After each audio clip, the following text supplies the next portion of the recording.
Swayam Prabha. Digital India. Educated India.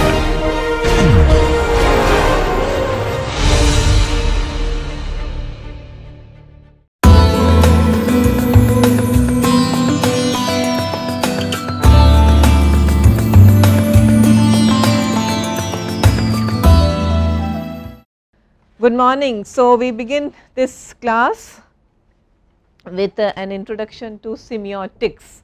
So, key concept of course remains semiotics, iconography, symbol, image and index. Let me write these things for you on the board. Semiotics,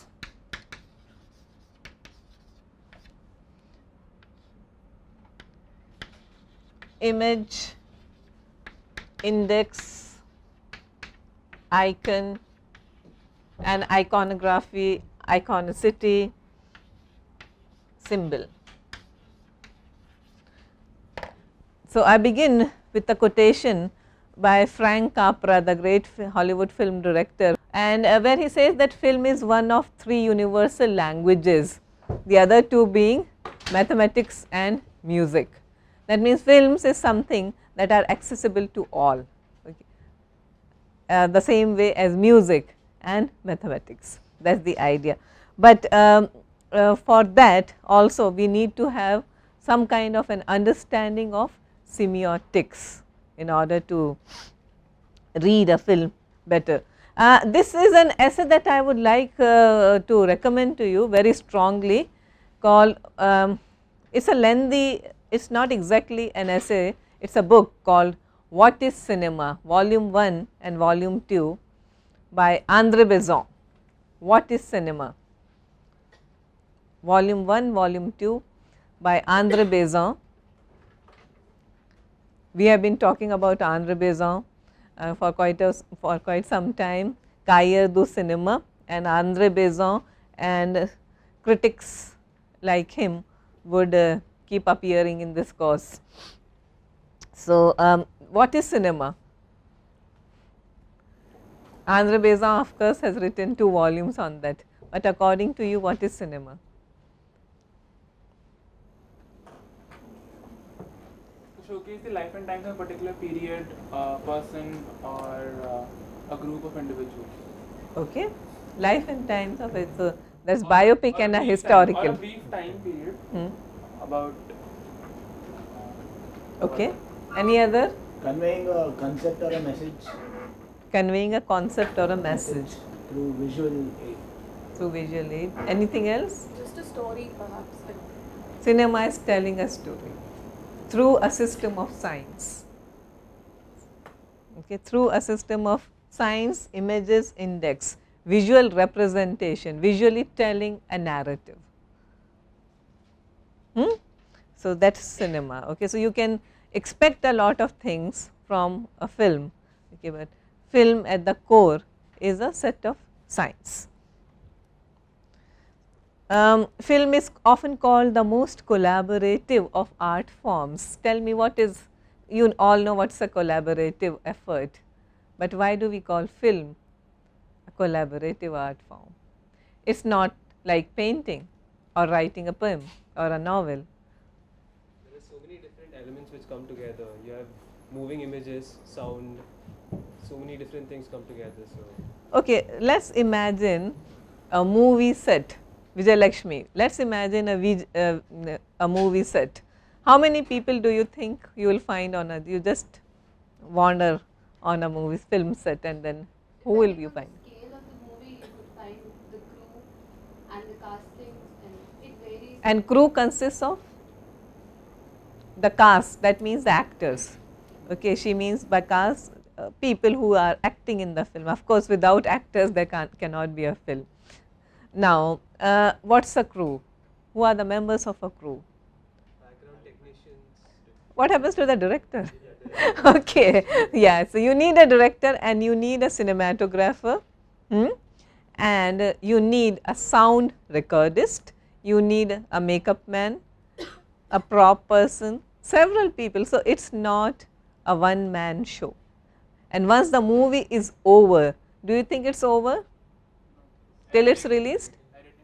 Editing, post production, editing is a very important aspect, dubbing, and also distribution, marketing, as we have all seen in a case of a very recent film, that how theatre owners can stop or interfere with the process of a film. Someone who has been working on a movie for several years is handicapped by certain external factors beyond his control. So, so film therefore is not a one man show, but a collaborative art form. That is what we mean. Okay. A director or a filmmaker or a producer can never have complete control over a product. So, therefore, film is different from other art forms. Film has a distinctive language. Now, we use a term called the grammar of cinema. I am interested in this word. When I heard it for the first time, I was like taken aback. What is it? Grammar of cinema? I mean, for us grammar is only in our languages, right? Okay, sentence. So, sentence has certain components and we say this is English grammar or whatever grammar. What is grammar of cinema? We need grammar to give structure to language.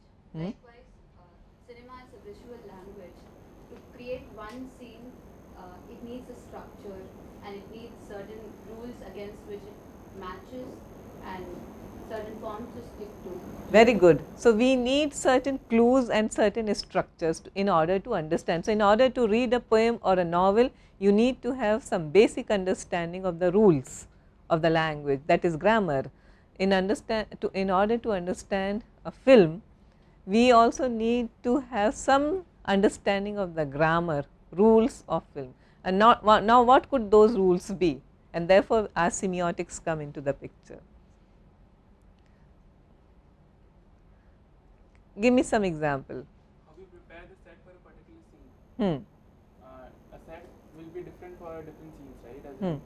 So that would be one element of the grammar, because we need to convey the message to the reader, that to the viewer, that it's taking place in a certain time or age. How many of you have seen a movie called My Left Foot? Okay. Only you? Only one person. I would like you to watch My Left Foot. It's an Irish movie starring Daniel Day-Lewis, and he won the Oscar for that in 1990. The movie is all about a man suffering from an ailment called cerebral palsy, which it's a kind of a disease where a person loses control over his limbs. Okay, so he doesn't have any control over the rest of his body except his left foot, which is the only functional part of his body.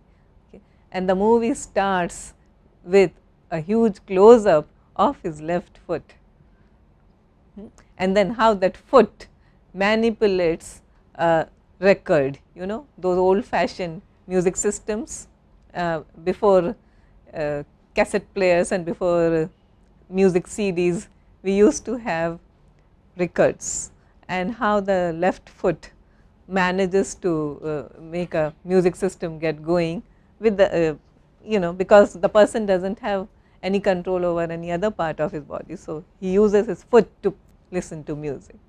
When you are watching a movie like this, that starts with a man's foot playing a record, setting a record, what do you think? What if you know the grammar of cinema, if you have watched a certain number of films in your life, would it tell you that this is a story of a man whose only functional body part is his foot?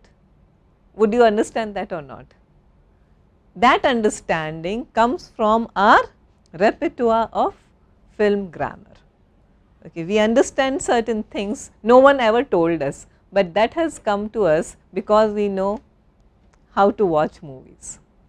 That is what is meant by understanding film grammar. Film is composed of certain set of signs that we are going to look at very soon, and Christian Metz, a film scholar, says film, and this is the problem that most of us often face, especially if you are a film academician, everybody seems to have a take on films, okay, without going through all these courses or reading academic books on films. Film is hard to explain because it is so easy to understand. Okay. Therefore, everyone feels that they have an opinion on film, and it is quite true. Everybody seems to have an opinion on films. Okay. But then it is the understanding of the filmic science that makes all the difference. So, semiotics is also called semiology and is a study of science, and filmmakers choose particular images, precise images to tell a story, and I am going to show you a set of images and then you will tell me the story. Peter Wallen, a film scholar, a very prominent film scholar, and he has written a book called Science and Meanings in Cinema, and he talks of science as a triptych. That is something we have been talking about. Science consists of index, icons, symbols. Can you show your index finger to me? Yes, do not be so shy, that is your index finger. Okay, and what are you doing when you use your index finger? What do you do? What is the purpose? Point. Okay, so you are pointing towards something, and when on a movie screen you often find an image like a clock. For example, in the Chinese movie by Wong Kar-wai, In the Mood for Love, several shots of clocks. As film goers, as cine enthusiasts, does it tell you something? Why is this filmmaker so interested in clocks? Why is he showing us close-ups of clocks, all kinds of clocks, wrist watches, alarm clocks, wall clocks? Why?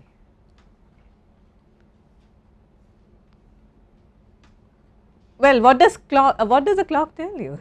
Time. Okay. So, time may be so important. Okay. Passage of time would be so important. That is the core central theme of In the Mood for Love. There is a time in someone's life when they are in the mood for love. So, it is a beautiful, beautiful love story that I recommend all of you watch if you have not done so already. Okay. So, film is the art of visual abbreviation.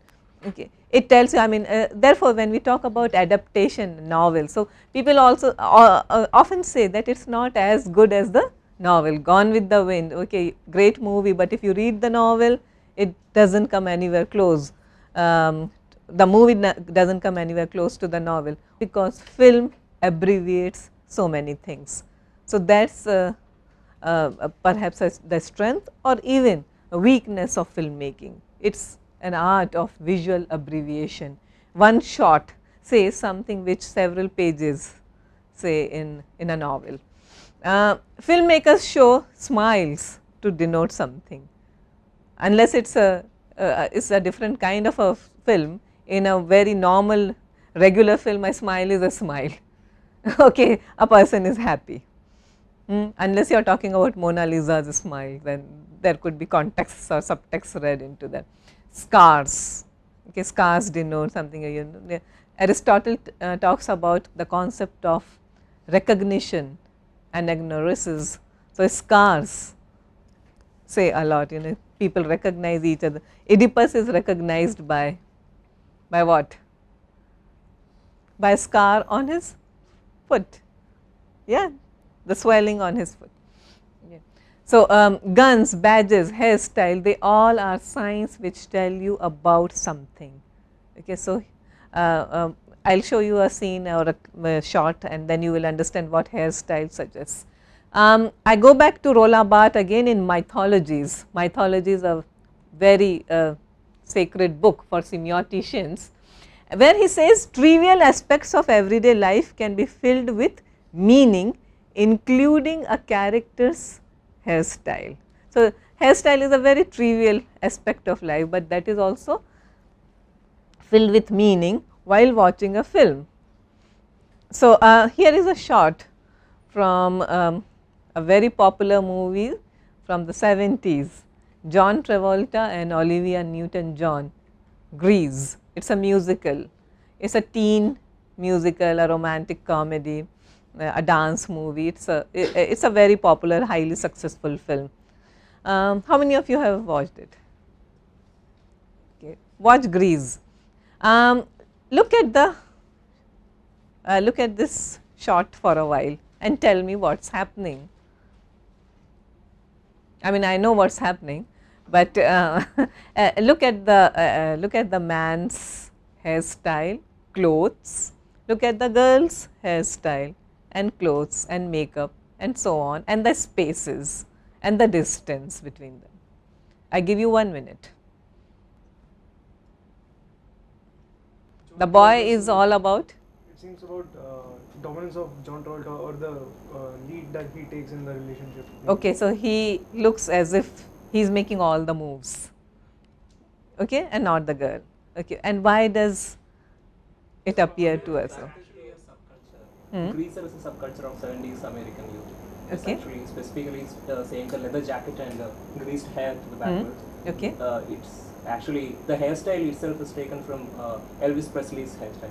slick and gelled hairstyle. Okay, so that's very important. So we are told that this boy perhaps is an acolyte of the entire rock and roll subculture as popularized by Elvis. What kind of clothes is he wearing? If there is a jacket, what kind of jacket? Leather jacket. Appears to be leather jacket. And who popularized leather jacket in American pop culture?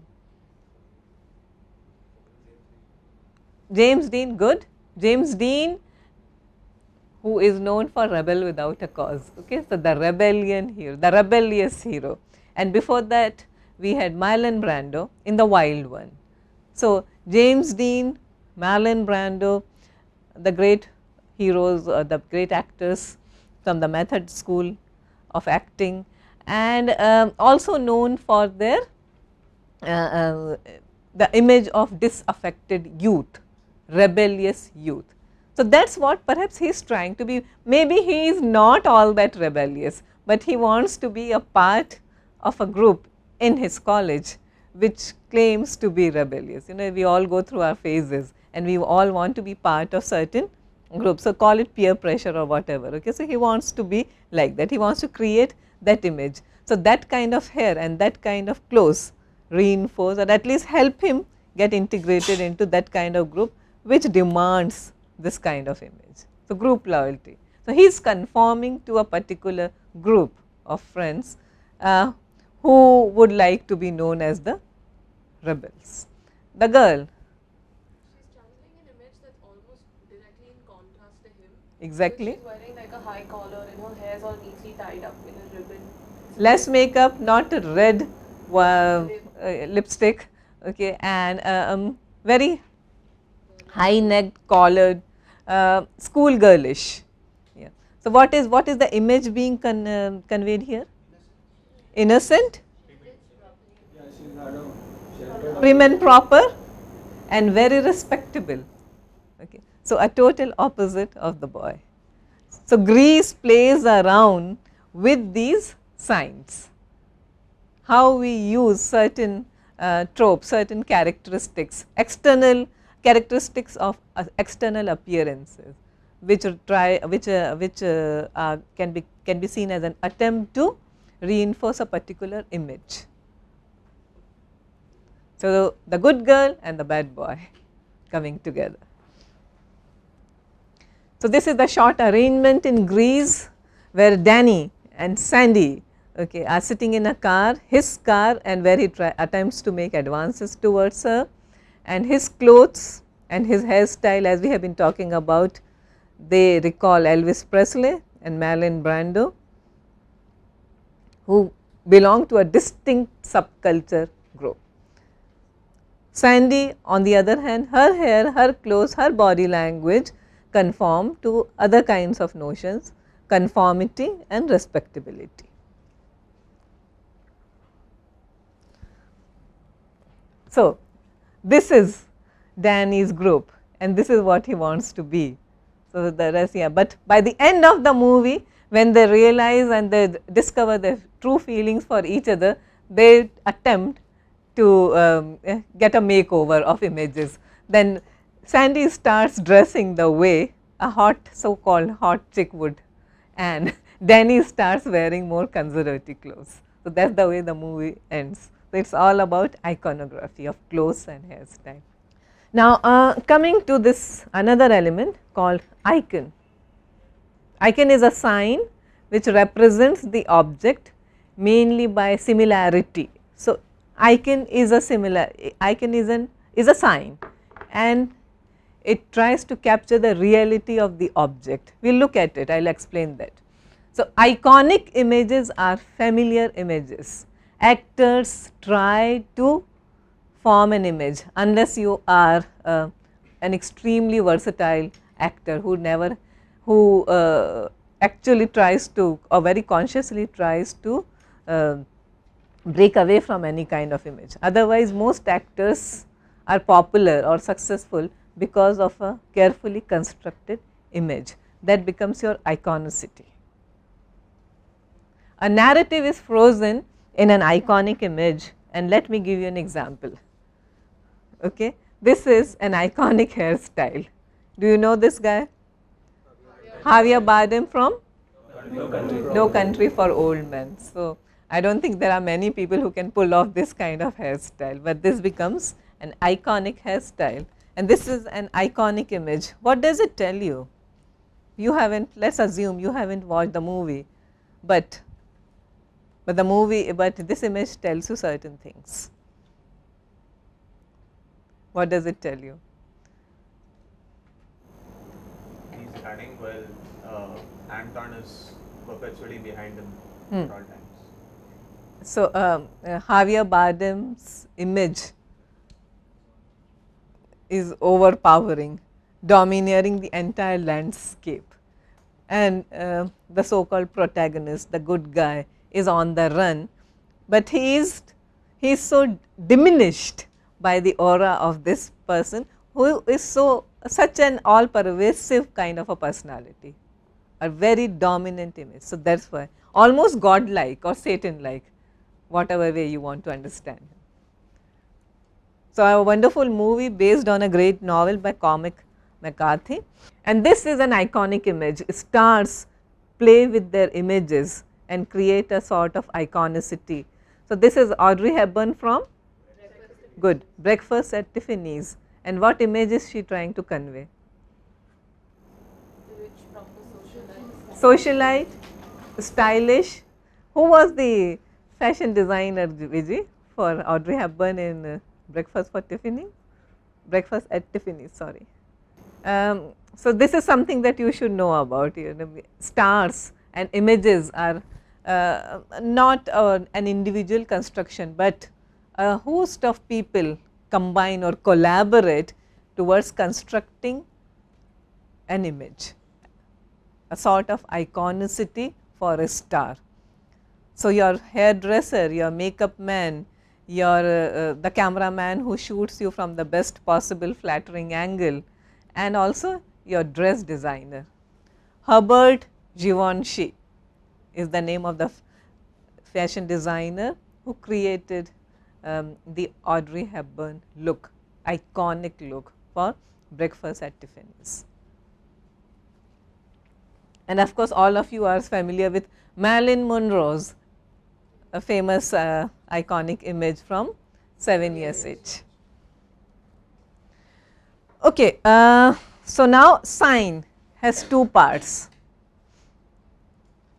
We are talking about image, iconicity, indexes and signs. Sign has two parts, signifier and signified. Signifier is the ordinary physical part, sign as object as we call it. The tangible things which we see, a pen is a pen is a pen, okay, but does it signify something? Okay, so that becomes signifier. So, when it is just a pen, its signifier. When it goes, when we can read deeper meaning into something, it becomes signified.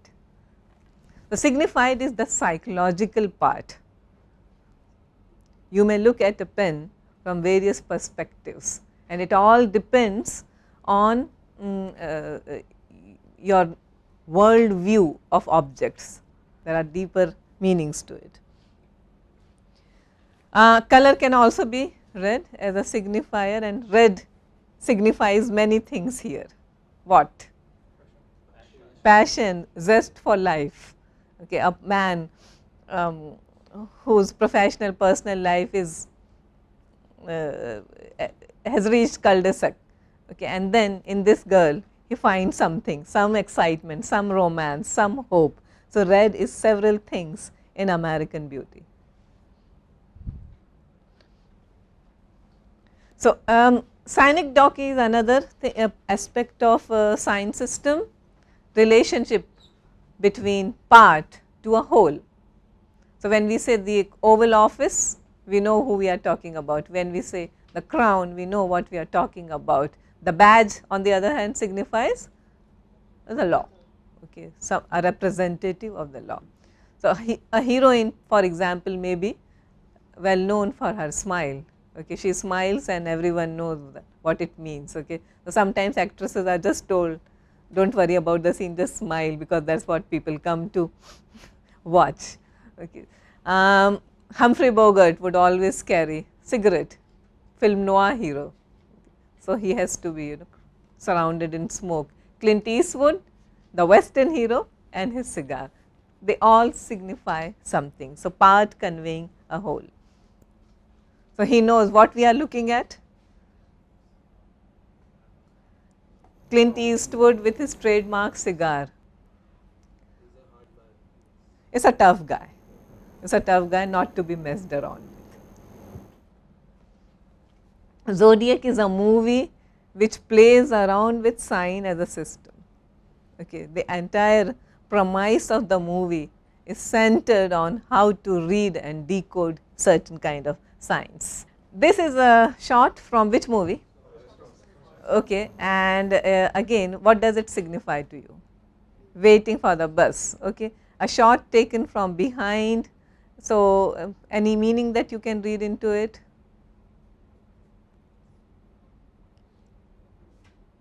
A man waiting for something, someone to come, a bus to come. He is hopeful, but he is also extremely lonely. Okay, he has no one. So this was the original poster of Forrest Gump. A lonely man sitting on a bench in the middle of nowhere. We don't know, just having one meager belonging with him. Original poster for Easy Riders is a landmark movie for what subculture? The counterculture movie. Okay, so it set the stage for several other counterculture movies. Counterculture is another thing that we will be looking into during this course. So what do you understand by this still? Who are they? Wide open spaces and two people on bikes. Okay. The manner in which they're seated suggests the Free thinkers. Okay, so you are looking at a pair of people who are absolutely on their own. Okay, but they are seem to be very much at ease on their bikes, and there is a deep bond between these men and their machines. So that's why Easy Riders. Another concept that you should know, denotation and connotation. Again, it's like signifier and signified. Denotation, the primary direct meaning, whatever we see. Connotation is the subtext or the secondary indirect meaning. Again, depends on your collective cultural attitudes and personal associations with an object. Now, this is a scene, this is a still. I know that you know which movie it's from, but connotation and denotation, what is it? What is this connoting? A woman in a shower. Okay, but if you know something about this kind of movie, you know, a slasher movie, then you know what's going to happen. It denotes something. A scared woman, perhaps she has seen someone who is a very threatening presence. So that's denotation. That comes when you are familiar with the grammar of film. So I'm going back to something with which I started the lecture today, the grammar of cinema. So that comes with your ability to associate certain images with certain feelings, okay, and that comes through your cultural understanding, a collective cultural association with certain things. But for this particular image, you have to also take the background music into account because that has become so iconic. Yeah, but when we just look at a poster, this is a poster and there we do have no music, okay, but the poster says it all. And then Hitchcock's famous line that accompanied this poster, and what was it? Watch the movie from the beginning, okay, don't come late. And Hitchcock personally saw to it that ushers in theatres don't allow people to enter the theatre even 1 minute after the movie had started. I mean, so normally that's a practice. People can walk in a movie, they're just a movie. Okay, how does it matter whether we watch it from the beginning or 5 minutes into the movie? But then it was a hype.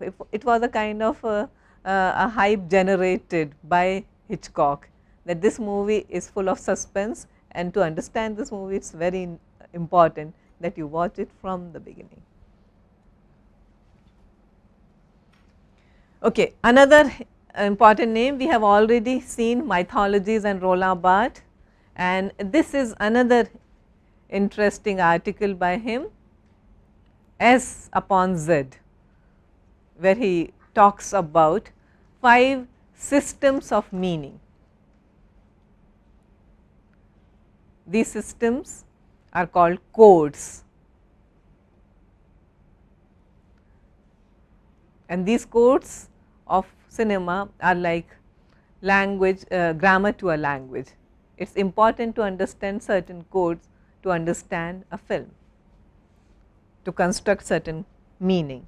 So, these are the 5 codes Roland Barthes gives us: the enigma code, the connotative code,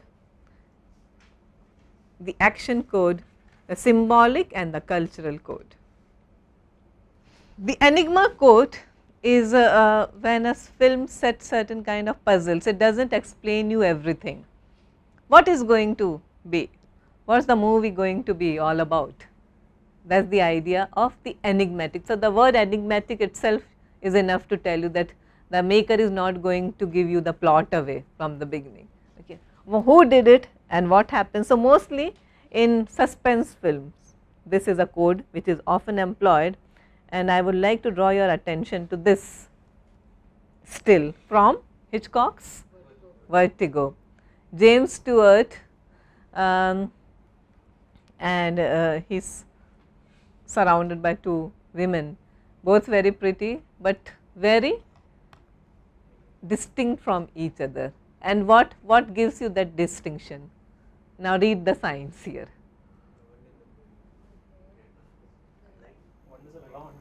One is Hitchcock's fascination for the blonde woman. Yeah. So, one is blonde, another is dark. Okay. What else? Proximity to the actor. Clothes. One is wearing certain maybe let us say light or pastel color, other one is wearing darker shade. So, dark hair woman wearing dark shade. Makeup, the mole of course to enhance someone's appeal. Now, the makeup,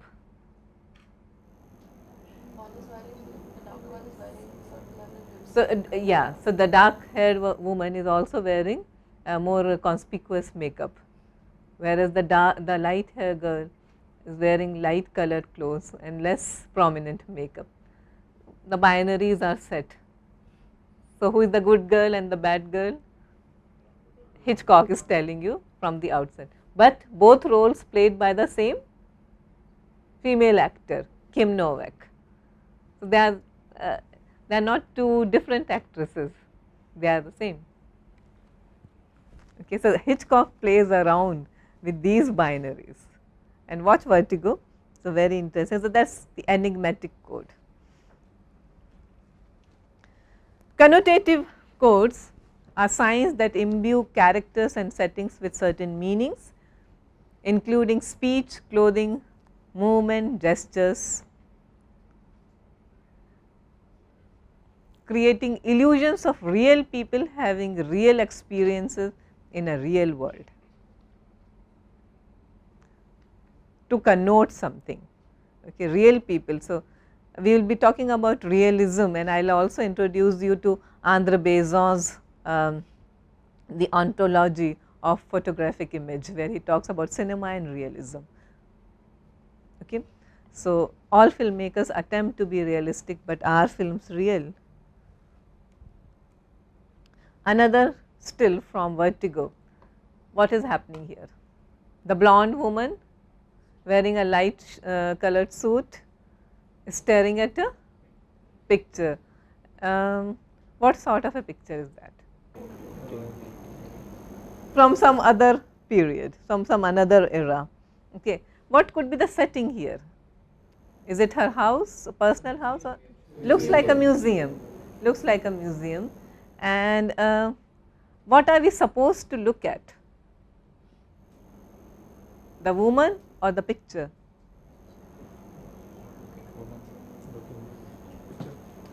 Or perhaps Hitchcock wants us to look at the woman who is looking at the picture, okay, and why he wants us to wonder that why is she looking at this particular picture so intently.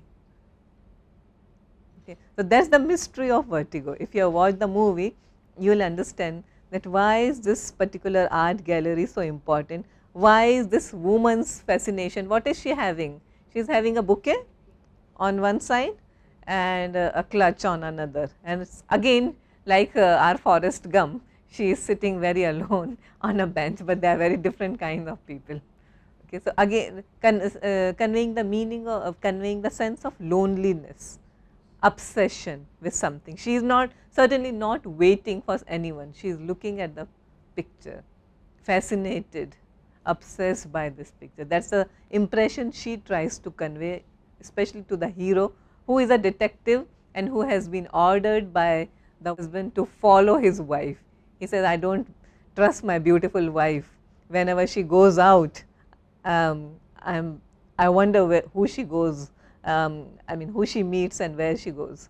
So, I want his job, that hero's job, who is also a detective played by James Stewart, his job is to follow this woman throughout the day. And he discovers that most of the time she sits on this bench and looks at this picture. So, he tries to unravel the mystery of this particular fascination for this picture. How many of you have watched Vertigo? Okay. Do watch, because someone wanted me to discuss Hitchcock in this class. So, we will try to do that, but I would like you to watch Psycho, Vertigo, Notorious,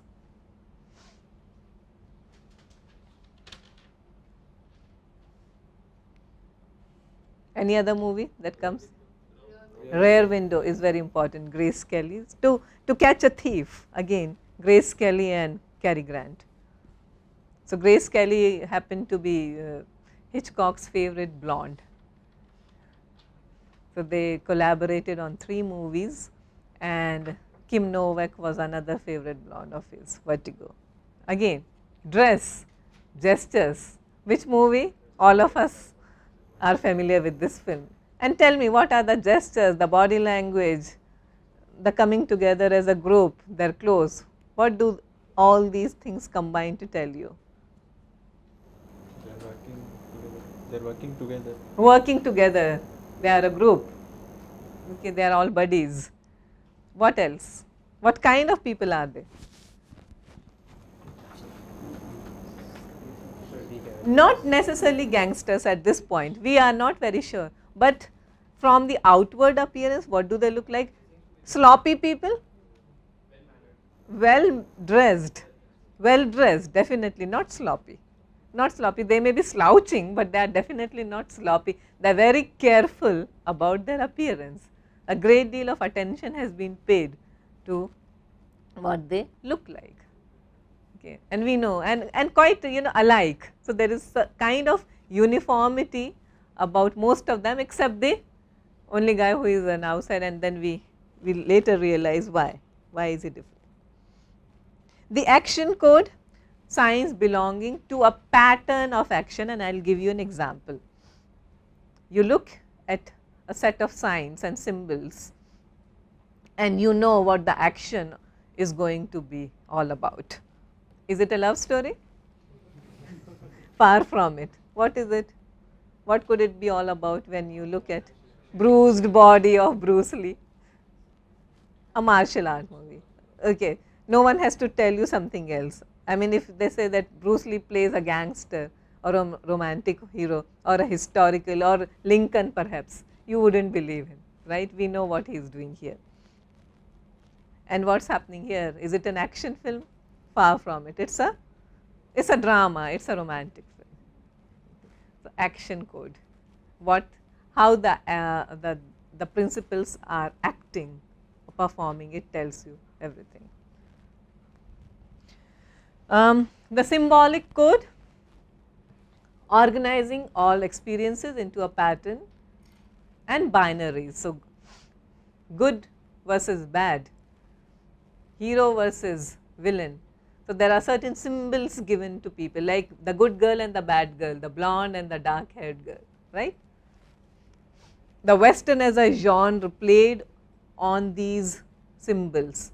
So, the good girl is always the white girl with fair hair, and the femme fatale would always have dark hair and wear dark lipstick and dark shades of clothes.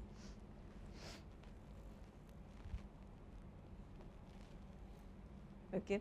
A very good example of the symbolic code. And look at the way this poster was constructed. Do you find something strange here?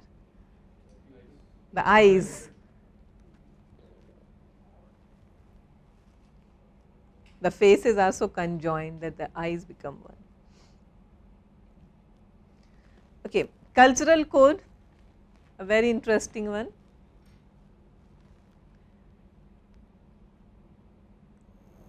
It includes the text, that is the film's references to things which we already know, and filmmakers assume that the audience are working on a set of shared assumptions and shared beliefs. We do not have to sit and tell them that when you see a particular set of people, they are always the good people, and when you see people with beards and ropes, then they are always terrorists belonging to a particular set. Okay. So, shared assumptions. So, cultural behavior, morality and politics should be, there should be some kind of shared assumptions about these things. So, the cultural code operates on the idea that culture not only constitutes or makes the self, but also restricts or constrains the self. We are restricted as well as informed by our cultural codes. So, when you look at this set, okay, one is an out and out love story, whereas the other scene or other movie is a love story with some problems. Okay. And we know what those problems are, because we have certain cultural assumptions about what regular love should be all about. So, therefore, we have no problem when Jack and Rose fall in love in Titanic, but because culturally we know that films play on these things, play the rich girl meeting the poor boy or vice versa, and love happens. Okay. So, but that is acceptable. But what happens in a country where there are strong reservations about homosexuality, and there you cannot have a movie like Brokeback Mountain releasing. So, the movie was banned from releasing in several countries, because the cultural codes. Now, this is very interesting. Michael Douglas's Falling Down. How many of you are familiar with the movie? Okay, Falling Down, Michael Douglas. Tell me, what does he look like? Now, apply all your codes to him. 9 to 5 worker, what kind, why, what makes you say so? Tie, Regular white shirt, regular tie, and a briefcase. But then here is a problem. He is not so regular. Why? He has got something threatening in his other hand. So, briefcase in one and gun in another.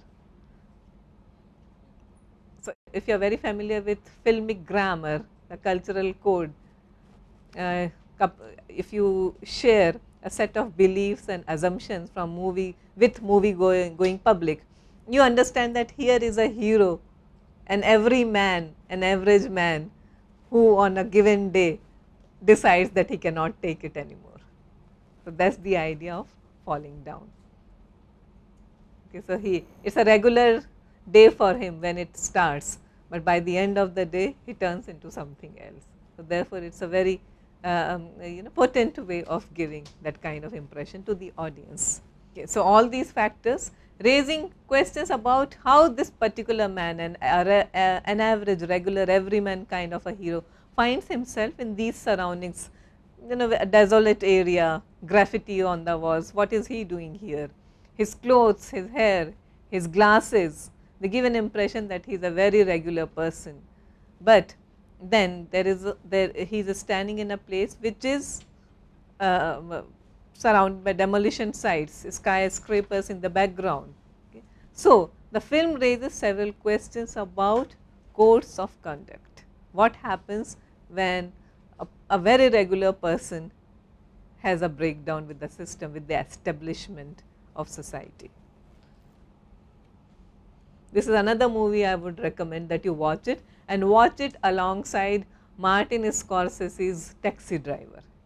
These movies should be watched back to back. Taxi Driver and Falling Down.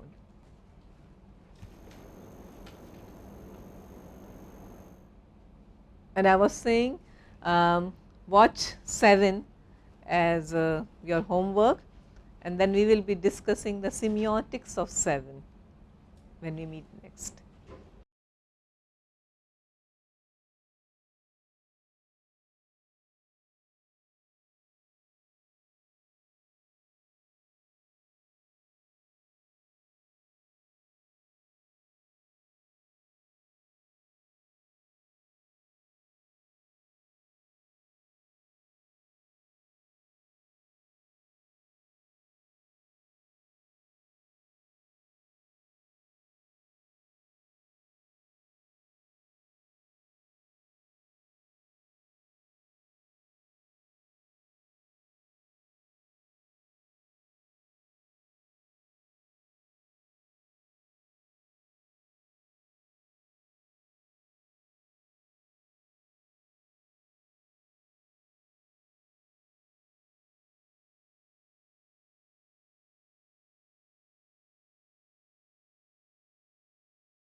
Okay. So, thank you so much and see you soon.